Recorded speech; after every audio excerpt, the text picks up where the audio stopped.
Viewers, এই মুহূর্তে আমি গাজীপুরের একটি এলাকাতে রয়েছি।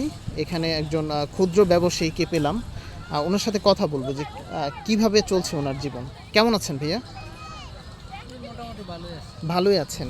আপনি কি এই শুধু এই যে বাদাম বা এই জিনিসগুলোই বিক্রি করেন, না আরও অন্য কাজও করেন? ও আচ্ছা, এই বাদামগুলো কোত্থেকে সংগ্রহ করেছেন? সংগ্রহ করেন কি? বাজার থেকে কিনে করেন। আচ্ছা, বুঝতে পেরেছি।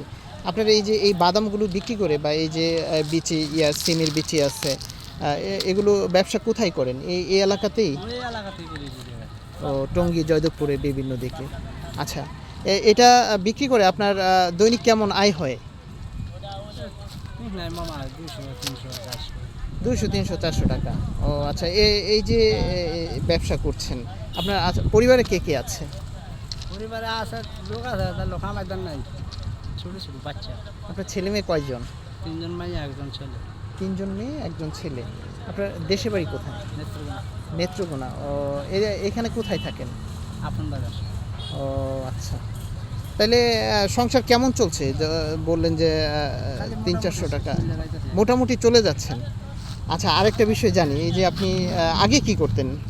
আগে বাড়িতে কি গৃহস্থী কাম করছি। ও বাড়িতে আগে কৃষি কাজ করছেন, আর এখন মানে এই শহরে চলে আসছেন, ব্যবসা করে জীবন নির্বাহ করছেন।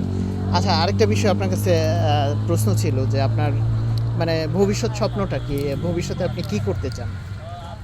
ভবিষ্যতে কি করাম মামা, আল্লাহ যদি না করায় তা আমি করতাম। না, সবারই তো একটা স্বপ্ন থাকে যে এই যে এখন হেঁটে হেঁটে রেল লাইন দিয়ে আপনি ব্যবসা করতেছেন। হ্যাঁ, কারোর স্বপ্ন থাকতে পারে না যে একটা দোকান দেওয়া বা একটু বিদেশ যাওয়া টাকা হইলে, বা এরকম আপনার কোনো স্বপ্ন আছে কি না? এরকম তো বলতে আসি না, আসি জন্য কথা। ও, বাচ্চাদের বয়স কেমন? বয়স বেশি হয়েছে না, ছোট ছোট বাচ্চা। ছোট ছোট বাচ্চা। আচ্ছা, ভাবি কি করে? ভাবি একজন চাকরি করে ফিল্ডে। একজন চাকরি করে। কয়জন ভাবি? একজন। একজনই? আবার যে বললেন একজন। আচ্ছা, না, যেটা সত্য ওইটাই বলবে, মিথ্যা কেন বলবে? না, উনি বললো যে একজন ফিল্ডে চাকরি করে, তার মানে বোঝা যায় যে আরেকজন আছে। আচ্ছা, ঠিক আছে, ঘুরেন, হ্যাঁ, ব্যবসা করেন, ভালো থাকেন।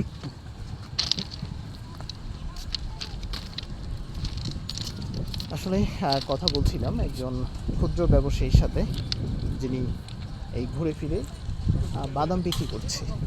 আসলে আমাদের এক একজনের জীবন এক একভাবে চলে। সৃষ্টিকর্তা যাকে যেভাবে চালাবে সে সেভাবেই চলবে। এটাই হচ্ছে মানুষের জীবন।